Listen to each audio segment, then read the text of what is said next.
For today's study of art in the Middle Ages, we are going to talk about the migration period, which you can remember as Viking art.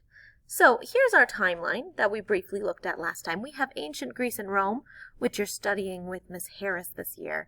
And as soon as Rome fell, the European world entered a time called the Dark Ages, the Middle Ages, the medieval times. You might know it as a lot of words.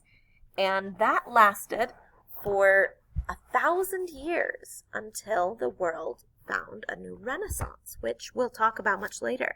So remember, ancient Greece, ancient Rome, and then once that fell and that government structure broke up, the Europeans needed a new government structure. So they began to a period called the Middle Ages, which we're talking about now, up until the Renaissance. So what was the Middle Ages like? We briefly talked about this last time, and I'm going to use that information that you learned to talk about it a bit more. In the Middle Ages, there was not equality at all. You had kings and queens and their children, the princes and princesses, who were the most important people. They were the most important people because they owned all the land. So they gave some of their land to the nobles, who were the lords and the ladies, the most rich and wealthy of all the people, after, of course, the king. And the nobles, in exchange for land, gave money and knights to the king. Now, the knights belonged to the nobles. If you worked as a knight, you were a knight of Lord Flofferfnoffer or Lady Schnaffing, and they gave you land. So knights weren't just warriors. They didn't just go to war. They actually owned a large amount of land, and they gave their protection and their military service to their nobles. And the knights, as I said, owned a bunch of land, and so the peasants are the people who worked on that land. A knight promised to protect the peasants who lived and worked on their land, and in exchange the peasants would give them food, they would give them services. There could be merchants or artisans among the peasants. And so it worked in this what we call the feudal pyramid of power, where the king was in charge, the nobles under them were in charge of their knights, and the knights were in charge of the peasants, and everyone gave help to the people above them. And then, of course, as I mentioned, there was one person, one group that was above even the king in the Middle Ages, and that was the church. Specifically, usually, the Christian church, specifically, usually, the Catholic church in most countries like England, which we're going to talk about a bit today. Now, you might think about the Middle Ages and think of castles like this, and you're not wrong. However, not everyone lived in these castles. Remember that. Not everyone lived in these castles. As we saw here, only the king and the nobles have the wealth to live in a beautiful place like a castle. Most people are living in a little village, small houses like these with brick and thatched roof. And honestly, this one looks very idyllic. It looks a little too nice. Real life, for most people in the Middle Ages, looked a bit more like this. Filthy, squalor. This is a cartoon, of course, but it's accurate to what life really was like for the people in the Middle Ages. People would they didn't have indoor plumbing, so they would literally throw all of their bodily excrement into the street. They didn't bathe, at least not for at least once a year. And when they did bathe, it was in the river, all together, all at once. It was a very, very filthy time. And it lasted for 1,000 years of this filth. Because they were not like the Greeks and Romans. They had different values, and hygiene was not one of them for most people in the Middle Ages. Now, today, we're going to be talking about this yellow chunk, the migration period that took place in the first quarter of the Middle Ages, when the Vikings came. So, if I'm going to be teaching you about Vikings, this is some of the things that they have that we're going to be learning about. Some of their gold, their ships, their churches, their decor. We're going to be talking about Vikings who traveled from Scandinavia to England. Why is it so important that I make sure you know what the Middle Ages was like? Because you need to know the context. The context means the circumstances that form the setting for an event, statement, or idea, and in terms of which it can be fully understood or assessed. That's a whole lot of words to say that context is what is happening around the main idea. Think of context as the negative space, what's around the art.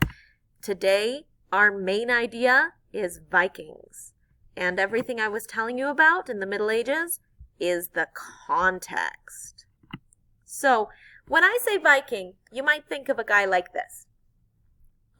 With horns on his head.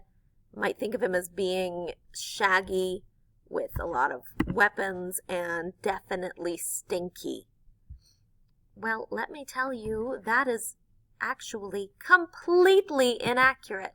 Vikings probably looked a lot more like this. They were super clean. They cared a lot about their hygiene. And so their hair was not blonde because it was naturally blonde. It was blonde because they bleached it to keep it clean. It was pulled into tight braids to keep it clean. And they also cared a lot about gold. This Viking doesn't have gold with him, but gold and travel and hygiene were their values, which is different than the values of the people in England. When they came over to England, they were replacing a lot of those values the English were used to. So, let's talk about some Viking art. This is called the Sutton Hoo purse lid. It's named Sutton Hoo because it's named after a place that it was found. It was actually discovered in a buried Viking ship in England. We don't know who owned it specifically, but we know they were rich. And we know they were rich, number one, because they had a purse. But number two, because this purse is gold. And not just gold, but this white here is ivory. And they have so many fine, expensive metals in their purse. Think of it as like a person who spends $100 on a really nice wallet. And then if they're going to spend $100 on a nice wallet, they probably have even more than that inside the wallet. So we know that this person was wealthy. It identifies that value of gold. And also the fact that they was found on a boat also shows that value of travel. Now this is a Viking ship. You can see that they had these intricate carvings on their masts. Usually it had an animal or stories. Viking ships were so important to the Viking culture, they even appeared on Viking currency. Most of their ships were very detailed here at the mast, which is the head of the ship. Some of them had animals like this, and it was so important because they were a community of travel. They needed to get from one place to another quickly, and so they cared a lot about having these nice boats. They didn't just carve their boats, though. They also carved their churches. This is a carving at a stave church meaning a wooden church, at a place called Urnes in Norway. Now, this one, we're not super duper sure what this meaning represents, but we believe that this animal here is actually a lion biting a snake, and that it represents the triumph of good over evil. The Vikings did have churches. Maybe they weren't Christian like the rest of Europe, but they had their own Norse religion and Norse beliefs. If you've seen Thor, think about Thor and the other movies in his series.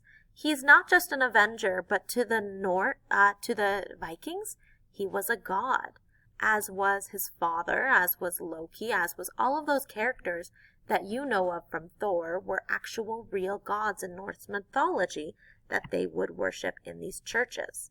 So here we see the same carving, just in different color. This is the actual church. The one you saw before was a replica or a recreation. And this is what the church looks like in Norway itself. Here you can see where those carvings are. You've got a grave. And I want you to notice the church is made out of what material? Wood. The church is made out of wood when other buildings could be made out of brick or stone. Over in Europe, they were making cathedrals and castles out of stone, while the Vikings made it out of wood. Think about that for a moment. Why would they use wood instead of stone? Wood is cheaper. Wood is quicker. Wood can be put up, built quickly in case you're going to move. These castles that you saw took hundreds of years to build. You're not going to build something for hundreds of years if you're going to move 10 years after it's built. But these stave churches could be put up in less than a year because the Vikings would put up the church and then they would move along the fjord, along the water, along the ocean to wherever they needed to go, including to England. Now here we have another carving. This one represents not just the value of travel because it's wood, but also the value of their myths and legends. This is a story. It shows Sigurd. This is Sigurd right here. He is a legendary dragon slayer. And this figure you see, this isn't smoke. It's a dragon that they're roasting over fire, over a spit. Think about those chickens that you might see turning in a grocery store. They're roasting the dragon slowly, and he's sucking the blood of the dragon off of his thumb, just like if you get Cheeto dust on your fingers and you lick it off. That's what he's doing with this dragon because he's a mighty warrior. So this is the kind of imagery that the Vikings would put on the outside of their church, whereas in Europe they have stained glass windows that are representing different religious imagery. Here in the Viking culture, they have stories of dragon slaying and bloodshed. This, by the way, is the full stave, the full carving. Here's Sigurd, here's the dragon, woo! And here's more parts of the story about him slaying this particular dragon and what he did before and after. Now, this is called the pitney brooch. Brooch is a decorative item that you would pin onto your clothing. And it's a good example of how the styles from the English mixed with the styles of the Vikings. This shows an animal and a snake fighting one another.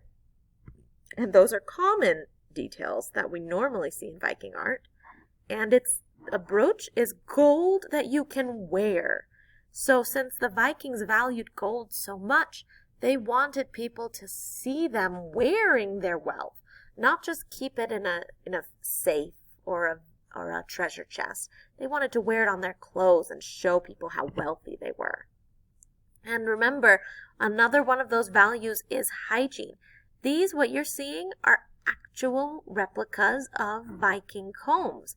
You'll notice again those detailed designs that the Vikings made that are stylistic to them. I think these are dragons, and there's definitely a dragon. We have more of these decorative designs.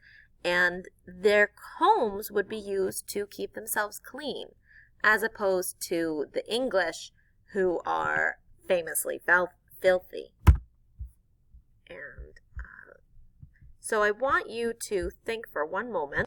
So think. Remember, the Vikings were invaders. They invaded these Middle Ages towns, these medieval towns. They weren't invited and they didn't live there originally. So imagine that you live in a Middle Ages town like this. Maybe you're a merchant and you're just trying to go through your life, and you're in a world where the culture is you work for the person above you. You're never going to be wealthy. You're never going to have success. And the people who live with you look and smell like this. They haven't bathed in a year, and they walk around and get crap thrown on their heads out of these windows.